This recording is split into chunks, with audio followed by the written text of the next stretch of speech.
Hi, I'm Isabel and I work with the Access and Engagement Department at Birkbeck.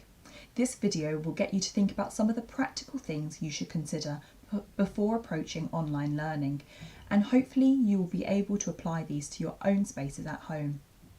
So firstly, what type of equipment will you need to access learning materials or online lectures? For this you will need a laptop or computer or even a tablet.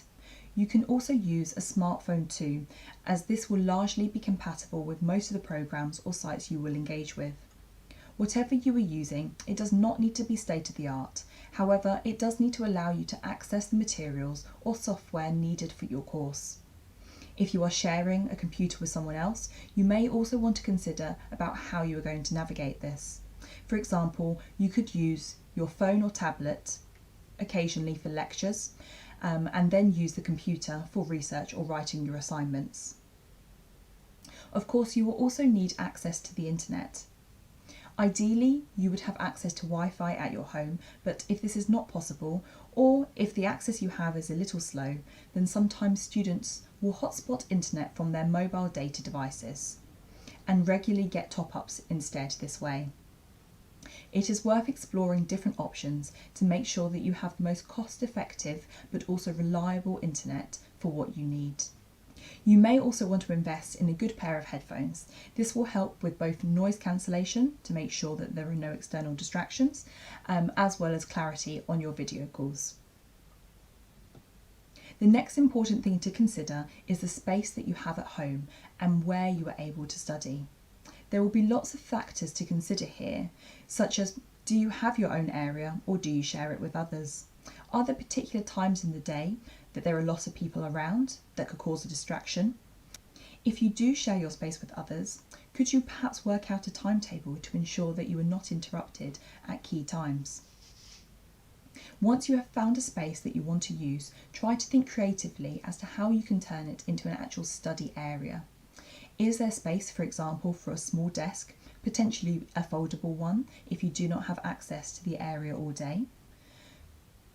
Do you have a chair that supports your back and is comfortable? Should you perhaps move a lamp into this area to make sure that the space is well lit throughout the day?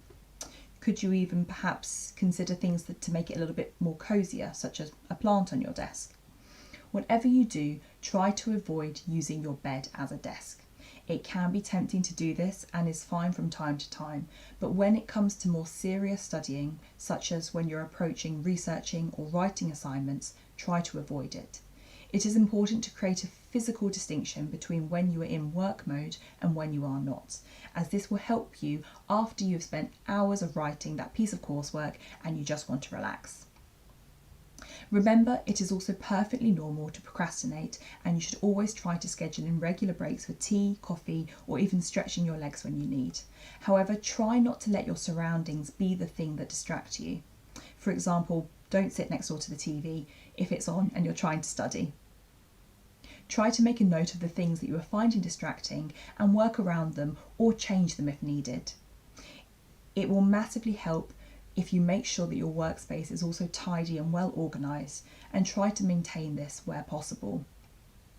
There is no set formula for getting this right, and it will take some trial and error before you create a workspace that you are comfortable with.